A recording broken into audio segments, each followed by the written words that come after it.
c'est étroit. Et ça passe pour Samuel Dumoulin. Ça passe avec quelques mètres d'avance. Attention, on va pas se laisser abuser par ces quelques secondes qu'il a prises. Il va falloir être prudent. Je vous disais qu'au sommet, il restait encore 1300 mètres à couvrir. 1300 mètres, 1 km 300. Il y a la descente où on ne lui reprendra pas de temps. Et ensuite, il y a 600 mètres de plat.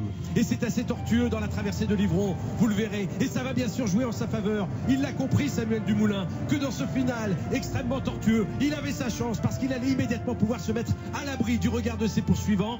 Et c'est ce qui va bien sûr importer pour aller chercher cette victoire d'étape. Imaginez, l'arrivée est au bout d'une ligne droite de 150 mètres seulement. Et voilà, il prend tous les risques maintenant dans cette descente dans laquelle il se jette à corps perdu. Samuel Dumoulin qui est en train peut-être d'aller chercher sa première victoire et une nouvelle victoire peut-être pour l'équipe AG2R. Mais nous ne nous enflammons pas trop parce que ce n'est pas encore terminé. On est maintenant dans le dernier kilomètre et ça continue, vous le voyez, à être extrêmement sinueux. Il y a encore 1, 2, 3 virages à angle droit avant l'arrivée. Et Samuel Dumoulin est très bien parti pour l'instant pour aller chercher ce succès. Vous y croyez maintenant peut-être? Oui, j'y crois depuis son accélération, même si effectivement je n'imaginais pas qu'il était capable de déborder les coureurs qui étaient devant lui à ce moment-là, mais il les a débordés, il les a enrhumés carrément sur ce débordement dans cette côte du Haut-Livron.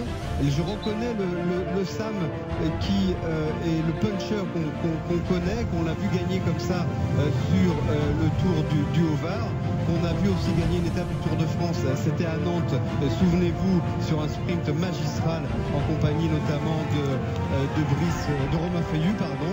Voilà Sam dans la dernière ligne droite. Et qui va s'imposer, c'est magnifique et on est content, on peut vous le dire sur l'équipe 21, de vous proposer la renaissance de Samuel Dumoulin qui n'avait plus gagné depuis mai 2013. Une victoire en Coupe de France sur le Grand Prix de Plumenec. Et bien il s'impose à nouveau aujourd'hui. Féline est deuxième, troisième Sébastien Delfos, quatrième Cyril Gauthier, cinquième Peter Stetina et sixième, eh bien un coureur de l'équipe Cofidis.